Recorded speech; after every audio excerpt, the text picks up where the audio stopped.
Math reviewer number 11, solve by substitution method. So we have x plus 2y equals 7 and negative x plus 3y equals 18. So solve for x in equation number 1 since the coefficient of x is 1. So to make it simpler, so solve for x in equation number 1. Okay, so that is our first step. Solve for x in equation number 1. So put positive 2y to the other side or transpose. So therefore, the value of x is equal to positive 2y will become negative 2y and then just copy this 7. So plus 7. And then substitute this value of x in equation number 2. So this is equation number 1 and this is equation number 2. So the value of x is negative 2y plus 7. Substitute this in x in equation number 2.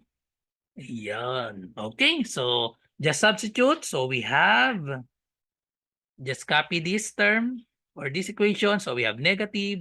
The value of x is negative 2y plus 7. So we put that in parentheses. So we have negative 2y plus 7. Then copy the rest. So we have plus 3y equals 18.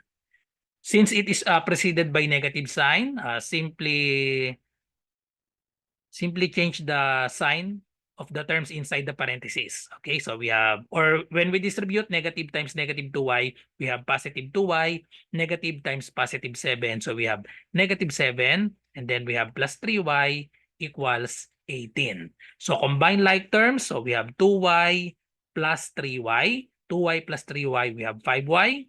Then just bring down negative 7 equals 18. So combine negative 7 and 18, put this negative 7 to the other side by adding 7 to both sides. So we can cancel this. So the value 5y is equal to 18 plus 7, that is equal to 25. And then divide both sides by 5 to cancel out the 5. So the remaining in the left side is y equals 25 divided by 5. The answer is 5.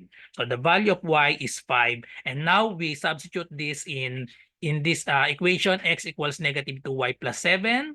So the value of x is equal to negative 2 times the value of y is 5. So negative 2 times 5 plus 7. So simplify this. X is equal to negative 2 times 5 is negative 10 plus 7. So therefore, the value of x is negative 2 plus 7. That is negative 3. So the solution is x equals negative 3 and y equals positive 5.